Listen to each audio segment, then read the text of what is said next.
Our top story tonight, a late recovery helps the stock markets end the day marginally in the green, but it's not enough to prevent a third straight week of losses for key indices. The Sensex and the Nifty have lost nearly 3% over the last 5 sessions. Jindal Steel and Power as well as Balco get some interim relief from the Delhi High Court. The court observed there is no evidence of cartelization in the bids put in by the two companies for coal blocks, appoints Coal India the custodian of the blocks till the next hearing, but says the company will have no ownership rights.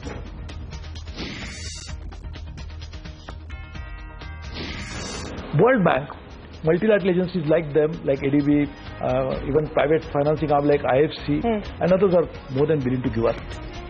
The Railways is not constrained by funding, says Railway Minister Suresh Prabhu in a CNBC TV 18 exclusive. Adds that the ministry is in advanced talks with the Asian Development Bank, the World Bank and sovereign wealth funds to raise capital, even as it looks at monetizing railway entities like IRCTC. Promises that 77 sanctioned projects will be completed in the next 3 years. The opposition refuses to play ball in the land bill, forces the government to prorogue the Rajya Sabha in an effort to re-promulgate the land ordinance that lapses on the 5th of April. The Vedanta Group takes on the Indian government on behalf of its subsidiary Kane India, files a notice of claims against the government under the UK-India Bilateral Investment Treaty, challenging the taxman's 20,000 crore rupee tax demand. Like we told you earlier, oil ministry sources confirm upstream oil companies will not have to bear any subsidy burden in the 4th quarter. The government looks to notify the new gas price effective from the 1st of April, which will be $5.02 per MMBTU. Meanwhile, the Prime Minister Narendra Modi urges well-off families to give up the LPG subsidy. Thursday's 5% spike in oil prices is short-lived. Crude prices dropped 3% as there's no escalation in the unrest in Yemen. Wall Street inches higher in early trade as traders brace for volatility to follow Fed Chairperson Janet Yellen's speech later in the day. Caution ahead on earnings season limits gains. The Met Department warns of more unseasonal rainfall across parts of India over the next few days. Private weather forecaster SkyMet warns that the actual extent of already sustained crop damage could be double the government's estimates.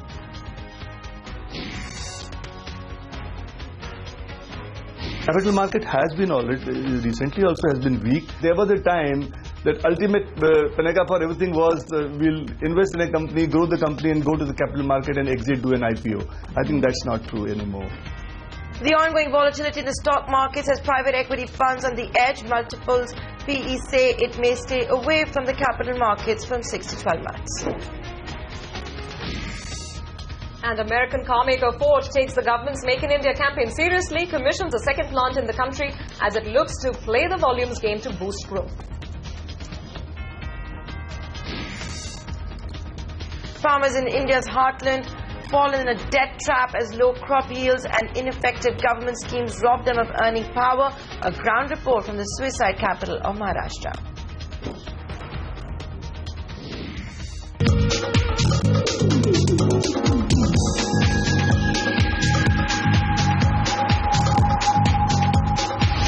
There are 3 or 4 things which are going against the market. This market is firmly in the grip of bears.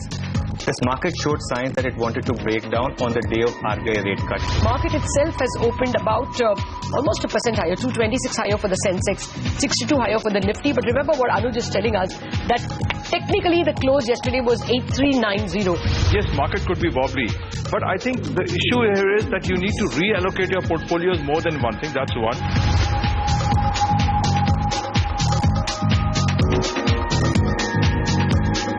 यहाँ सामान्य नागरिक की चिंता करना ही हमारा पहला इरादा रहता है। हमारा मकसद है कि देश के कॉमन मैन को अधिक से अधिक सरलता से लाभ कैसे मिले। While we were expecting some sort of profit booking to continue, given the fact that we are staring at a fairly weak earnings season. We're playing for a bit of an intraday recovery. So from the lows, we've managed to recover close to about 0.6%, 0.7% on the frontline indices. The markets are closed for the day and for the week. I think we all want to heave a sigh of relief given the kind of week that it's been. We've closed virtually flat on both the Sensex and the Nifty, just a few points in the green. Well, volatility continues to rule the roost on the Dalal Street, and that's our top story tonight. Key indices saw a sharp midday sell-off, but buying resumed in the latter half of the session, and that helped indices recover to end at least flat for the day. The Sensex closed unchanged at 27,458. The Nifty shut shop at 8,341. The mid-cap index also staged a smart recovery after a midday scare, and that index closed just 0.2% lower. But the weekly picture is not a very pleasing one. It's not a very solid picture that one can paint of the Indian capital markets or the Indian stock markets right now. Over the last 7 days, the Nifty and the Sensex have lost nearly 3% each. The mid-cap index is down about 2%. This is the third week in a row that markets have ended with losses. With that, let's now go across to Anuj Singhal and get more details. Anuj, what a week and what an end to it. Well, thank God it's Friday, and the bulls were really happy, especially with the second half today. The markets recovered. Recovery is actually a strong word after the kind of sell-off that we have seen, but still, small mercy is the fact that the market did not slide more after the kind of fall that we have seen. In fact, at one point it looked like the Nifty was going to break down even more after yesterday's fall. And today in mid-session, there was a decline that you saw on the Nifty, but there was a smart recovery in the second half, led by the banks, and the mid-caps also recovered quite a bit of lost ground. In fact, 200-point recovery for the mid-cap index. Let's talk about the stocks then. Banks led the recovery in the second half today. ICICI Bank was the top contributor, up 2%, SBI up 3%, and IndusInd Bank was up 2% as well. Apart from that, some other smart gainers today included stocks like Larsen & Toubro, Infosys, and also Tata Motors. All these stocks up between 2 to 3% in trade. On the losing side, you had telecom stocks that were clearly on top in terms of the spectrum use charges and the market sphere on that. So you have stocks like Bharti, Idea, and outside the index, Reliance Communication, all falling between 3 to 6%. Apart from that, some other prominent Nifty losers in today's trade included Reliance, which was actually at 52-week low today. ITC was down 1.5%, and Sun Pharma, even pharma stocks saw some profit booking in today's trade. And finally, in the mid-cap space, the stocks that really stood out, Aurobindo Pharma, that was one of the stocks of the day, up 6%, Hexaware up 7.5%, and Century Textiles up about 5%. So that's the day and the week. It's been a bad week for the bulls. We'll be hoping that some more short covering takes place in the early part of next week, and maybe April series is far better than the March series. All right, thank you, Anuj. Now, market experts are divided on how to read this market. Arvind Sanger of Geosphere Capital Management says he's cautiously optimistic, even though he does not see any domestic positive triggers on the near-term horizon. But Yan Den of Ashmore Investment Management expects a 10% correction in the Indian market over the next 12 months unless the reforms process picks up pace. Meanwhile, Ajay Srivastava of Dimensions Consulting says that the entry points in the market now need to be quite carefully evaluated. I'm kind of cautiously optimistic, but holding my, discipline on buying things when they sell off to levels where we think they're attractive on a long-term basis, but recognizing we're not going to pick the bottom on an absolute basis, and we just need to be, conscious of the fact that this market at this stage doesn't look like it's going to run away from us in terms of a big, bull move from here is going to require some India-specific economic catalysts, and I don't see anything on the horizon that's going to cause this market to run away on the upside very quickly. No, I think the indices are going to be up both over 12 months and over 24 months. Given the levels where we are now, I would say that we are probably going to be up somewhere in the region of about 10% over the next 12 months. And maybe as high as 25% over and even perhaps higher over 24 months.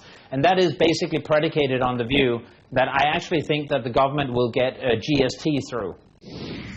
There are lots of positives building in the system. The problem with the government is that while the longer-term positives, in the immediate 12 to 18-month horizon, there are lots of dark clouds and uncertainties. And that's what's holding this rally back. One is overvaluation thanks to liquidity from abroad. The second is that I think in the immediate future, we are not seeing the traction that we had expected to see. So expectations are being pared down, which gives good credence that yes, it's a good bull run, but the entry points have to be carefully calibrated. Some of the most influential market voices there with their expectations from the last street. From the equity markets to the currency markets, the rupee strengthened as dollar sales by foreign banks offset month-end dollar demand from importers. The domestic currency closed at 62.41 against the dollar. Compare that to yesterday's closing of 62.67. And now let's talk about commodities. First up, oil after yesterday's sharp 5% spike in crude. That seems to have really been a flash in the pan. There is no fresh escalation in unrest in Yemen, and fears of a broader conflict in the Middle East also tempering. This has sent oil prices down in the red today. A lot has this fall, followed by Goldman Sachs notes saying the airstrikes in Yemen would have little effect on oil supplies. It argued Yemen is only a small crude exporter and tankers could avoid passing its waters to reach their ports of destination. Now let's just do a quick check of how the prices are holding up at the moment. The Brent crude as well as the NYMEX crude. You have Brent below $58 a barrel and NYMEX also languishing below $50 at the moment. And the Finance Minister has voiced his concerns on the volatile global crude prices. Speaking at the Urja Sangam, Arun Jaitley said that geopolitical tensions abroad and other global factors which are beyond the Indian government's control will impact the economy adversely. And from coal, let's talk a little more about commodities, and this is what CNBC TV 18 is picking up. This oil secretary, in fact, telling me exclusively earlier in the day that tomorrow the government is going to be notifying a new gas price. That new gas price is likely to be $5.02 per MMBTU, down from the current price of $5.6 per MMBTU. Now let's tell you about how the subsidy map is holding up. We had told you earlier how the oil ministry was waiting for confirmation from the finance ministry, sources indicating that verbal confirmation has come in that the upstream oil companies ONGC and Oil India will not have to bear any subsidy burden in the fourth quarter. We also understand that when you look at the under recovery map, the oil ministry has sought 5,000 crore rupees as compensation for the centre. It believes that with crude prices where they are, with an average Indian basket at $54 a barrel, it's not possible for the upstream companies to make any payments towards the under recoveries. And Oil Minister Dharmendra Pradhan telling CNBC TV 18 from the same event, the sidelines of the 2015 Urja conference, that the government will take a call on subsidy sharing shortly, and that's after taking into account of interest of all stakeholders. That includes the exchequer and the companies. Listen in. This is a government strategy. We're talking to Ministry of Finance and both the department looking into the country's economy health. Government is working as a single unit, as a synergized unit. Both of the ministries working, how do we see the profitability of government and also profitability of companies. After all, they are government companies. Their profitability is complementing government exchequer. And finally, government has to down the economy roadmap. And I think we are coming out at an early stage with a good formula. All right, now speaking of subsidies, Prime Minister Narendra Modi has launched a program that aims to motivate well-to-do Indians to give up availing subsidies for cooking gas. He has also promised that the government will take steps to make the subsidy transfer program more transparent and plug leakages in the system. आपको जानकर के आनंद होगा कि समाज के एक वर्ग ने जिसने कहा कि हाँ भाई हम सब्सिडी से गैस अब लेना नहीं चाहते, हम अपना पैसा दे सकते हैं।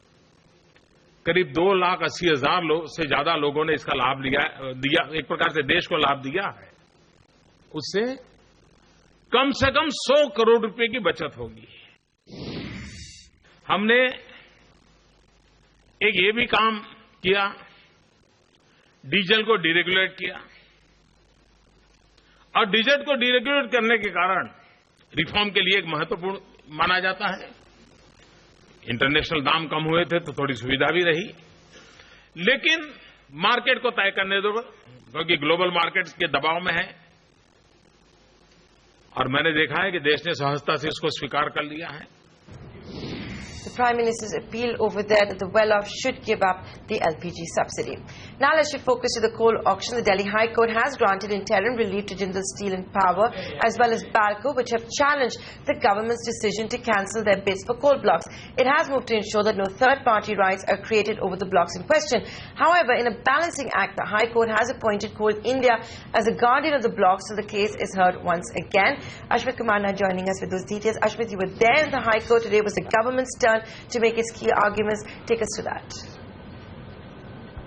Well, what we understand is that the Delhi High Court looking to strike a balance between the two sides with JSPL and Balco on one hand and Coal India and the government on the other.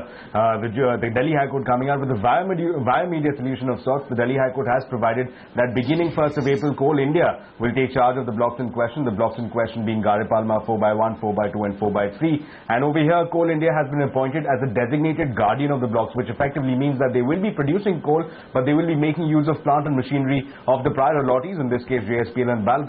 Now, importantly, the Delhi High Court has clarified that at this point, the Coal India cannot claim any equity, cannot claim ownership of the blocks in question, and towards that end, they appear to have sided with JSPL and Balco.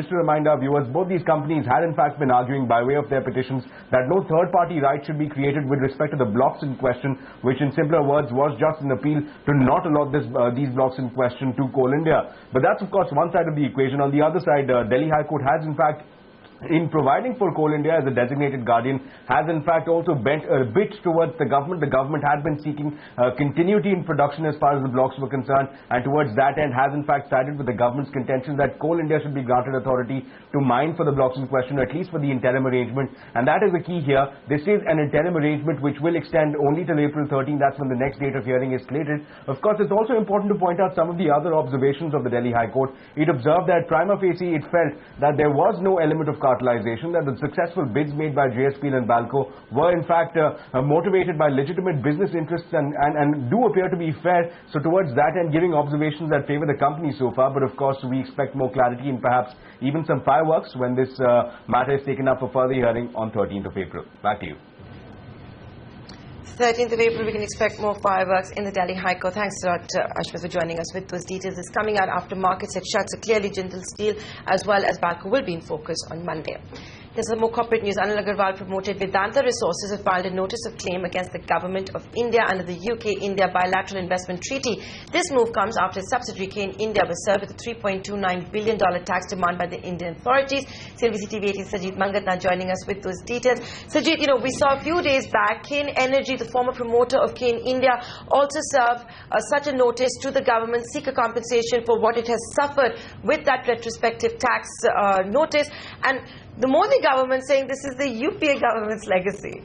That's right. The government can claim that it's UPA government's legacy, but who is chasing them now? It's the current government which is chasing them now. But what the case is all about is restructuring that happened in FY07. As per the restructuring, PLC, which held Indian assets, transferred these assets into a company, and that company was eventually called Kane India. And as a result of that, Kane India came out with an IPO, and the IPO money was used to pay off Kane PLC for the assets which got transferred. Now the contention of the tax department is that Kane PLC should have paid tax on the capital gains for the transfer of assets that has happened, and Kane India should have withheld tax on the capital gains on behalf of the government before it gave away the entire money to Kane PLC. Now the entire contention is with respect to the retrospective act which came into being in February 2012. Kane, as you know, Vedanta acquired the entire Kane India assets in 2011, and hence Vedanta has approached or invoked the UK-India bilateral investment treaty for an arbitration on the entire issue because it feels that its investment in Kane India is at risk.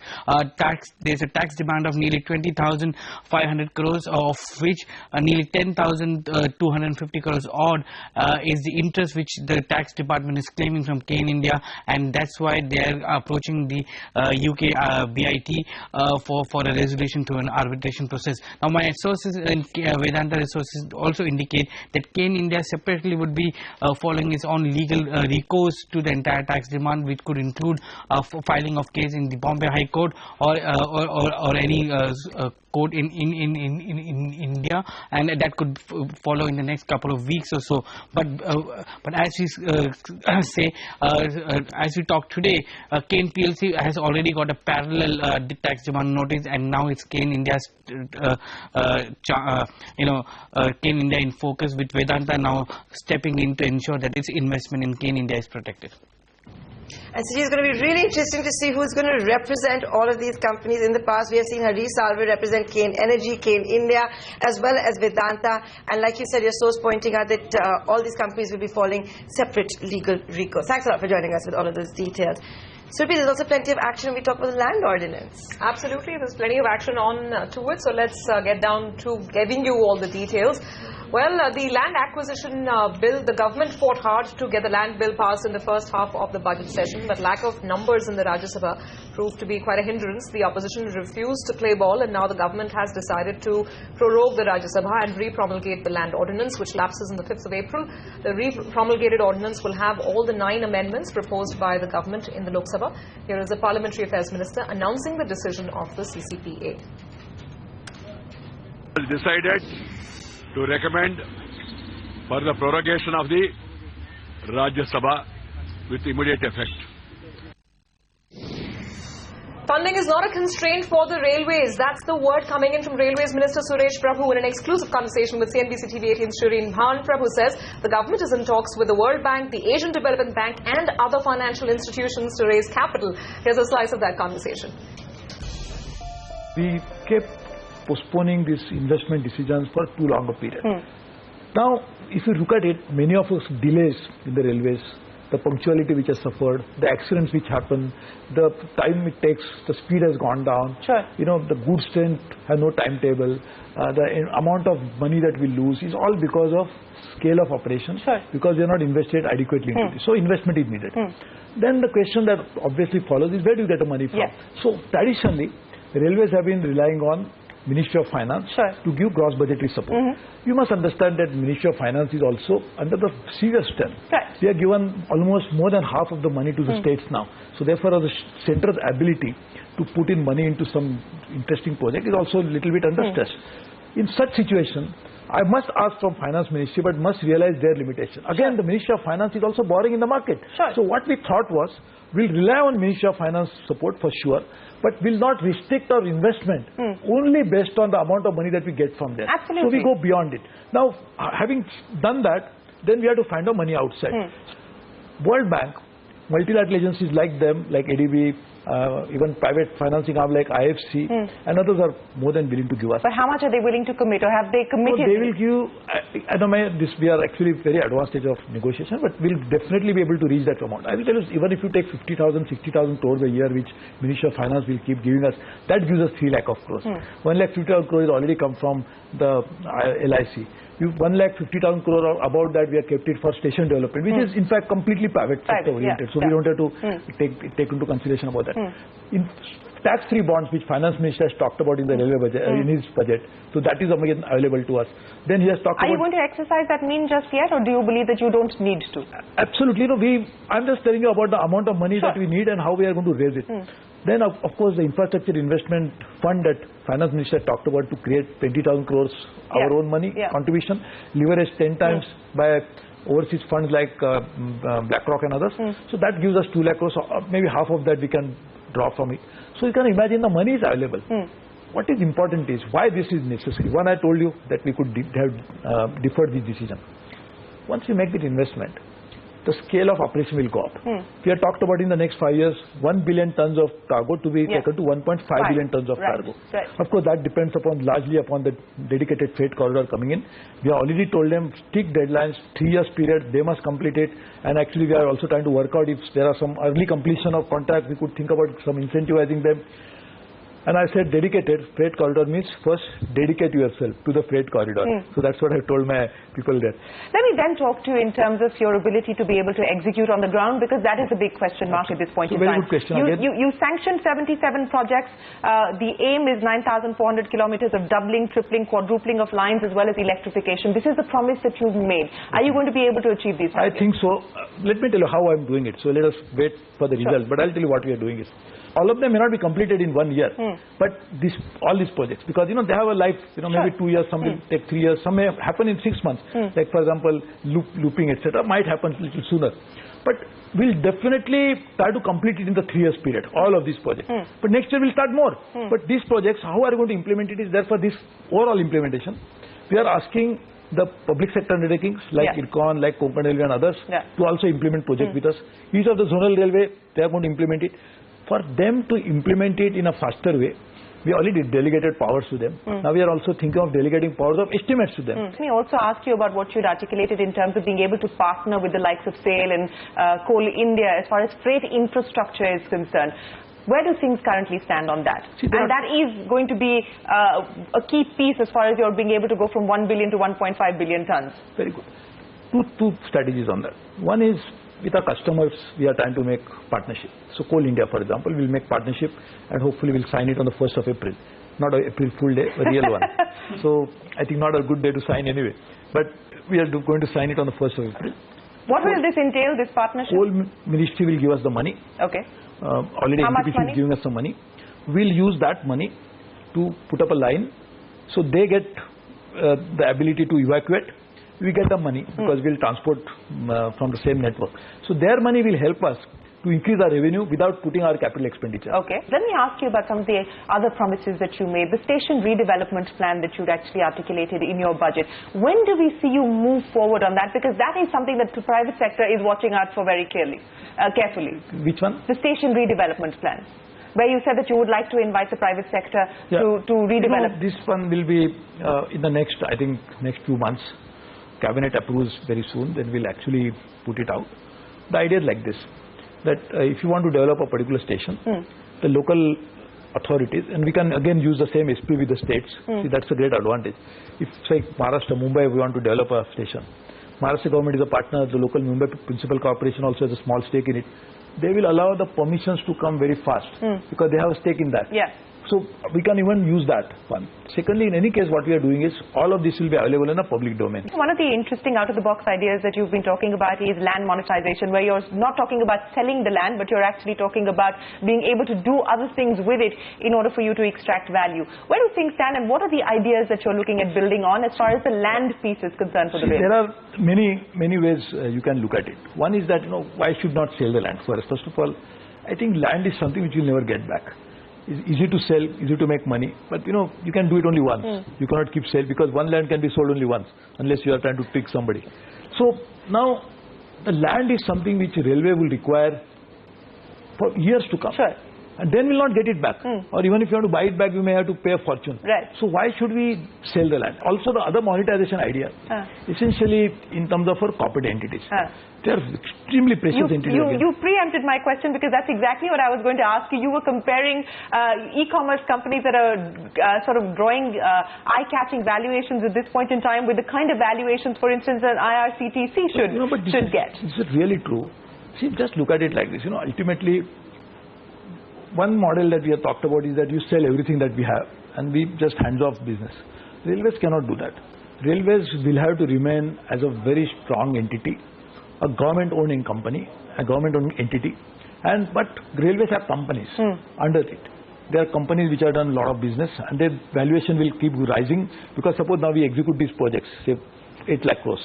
And part of that, say about 50% or maybe 60-70% are executed through our PSUs. What will be the valuation of these PSUs? Where do things currently stand as far as the bullet train is concerned? And is this really something that makes economic sense for us? Firstly, the Japanese are doing a feasibility studies for Mumbai-Ahmedabad route. Their report will be available very soon. They are willing to fund it also. So therefore, this particular issue will be funded by Japan with the feasibility studies made by them. Feasibility study incidentally includes this economic viability which we are talking about. So that will be definitely taken care of. The second component is between China. And Chinese are again keen to look into feasibility studies. And that idea was from Mumbai to Chennai, which is Delhi to Chennai, which is a little longer route. So maybe first route we may take from Delhi to Nagpur or something like this. This again, Chinese will eventually, it's of course too little early to say, but probably could also fund it.